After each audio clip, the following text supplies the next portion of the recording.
ദേശീയപാത വികസനത്തിന്റെ റീച്ചിന്റെ ആദ്യഘട്ട ഉദ്ഘാടനം ഇന്നലെയാണ് നടന്നത്. കേരളത്തിലെ ഇടതു സർക്കാരിന്റെ ഇച്ഛാശക്തിയുടെ പ്രതീകം കൂടിയായി ദേശീയപാത മാറുകയാണ്. ദേശീയപാത വികസനത്തിനായി ഏറ്റവും കൂടുതൽ തുക ചെലവഴിച്ച സംസ്ഥാനമാണ് കേരളമെന്ന് കേന്ദ്ര സർക്കാർ തന്നെ അംഗീകരിച്ച കാര്യമാണ്. കേരളം ദേശീയപാത വികസനത്തിനായി 5580.74 കോടി രൂപയാണ് നൽകിയത്. അതിന്റെ ഉദ്ഘാടനവും കഴിഞ്ഞു. എന്നാ പിന്നെ കുറച്ച് പഴയ കണക്കുകൾ കൂടി തീർക്കാം. BJP നേതാവ് കെ സുരേന്ദ്രന്റെ പഴയൊരു ഫേസ്ബുക്ക് പോസ്റ്റാണ് ഇപ്പോൾ വീണ്ടും ചർച്ചയായിരിക്കുന്നത്. കൃത്യമായി പറഞ്ഞാൽ 2016 കെ സുരേന്ദ്രൻ മുഖപുസ്തകത്തിൽ എഴുതിയിട്ട വാക്കുകൾ: മുഖ്യമന്ത്രി പിണറായി വിജയന്റെ മുൻപിലുള്ള രണ്ട് പ്രധാന വെല്ലുവിളികൾ ദേശീയപാത വികസനവും ഗെയിൽ വാതക പൈപ്പ് ലൈൻ പൂർത്തീകരണവുമായിരിക്കുമെന്നാണ് കെ സുരേന്ദ്രൻ അന്ന് പ്രവചിച്ചത്. ഒരു പ്രവചനത്തിനും മുതിർന്നില്ല. ഇതിൽ രണ്ടിലും വിജയിച്ചാൽ പിണറായി വിജയൻ നിശ്ചയദാർഢ്യമുള്ള നേതാവാണെന്ന് സമ്മതിക്കേണ്ടി വരുമെന്നാണ് കെ സുരേന്ദ്രൻ ആവേശത്തോടെ എഴുതിയത്.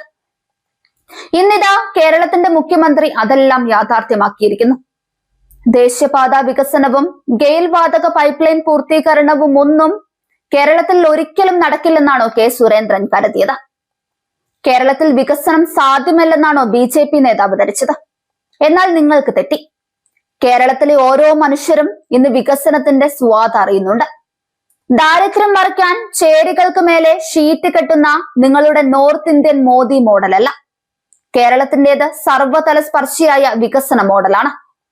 എല്ലാ മേഖലകളും ഇന്ന് വികസനത്തിന്റെ പാതയിലാണ്. അതിന് കാരണം ഇവിടെയുള്ള കരുത്തുറ്റ ഇടത് സർക്കാരും അതിനെ നയിക്കുന്ന പിണറായി വിജയൻ എന്ന നിശ്ചയദാർഢ്യമുള്ള മുഖ്യമന്ത്രിയും തന്നെയാണ്. കേരളത്തിന്റെ മുഖ്യമന്ത്രി പിണറായി വിജയൻ നിശ്ചയദാർഢ്യമുള്ള നേതാവാണെന്നതിന് കെ സുരേന്ദ്രന്റെ സർട്ടിഫിക്കറ്റ് ഏതായാലും കേരളത്തിലെ ജനങ്ങൾക്ക് ആവശ്യമില്ല. പിണറായി വിജയൻ എന്ന മുഖ്യമന്ത്രിയുടെ കരുതലിൽ കേരളം നീന്തിക്കടന്ന ദുരിതക്കയങ്ങളും കേന്ദ്രത്തിന്റെ കടുത്ത സാമ്പത്തിക ഉപരോധങ്ങൾക്കിടയിലും യാഥാർത്ഥ്യമാക്കിയ വികസന പദ്ധതികളും ജനങ്ങൾ നേരിട്ട് കാണുന്നതാണ്.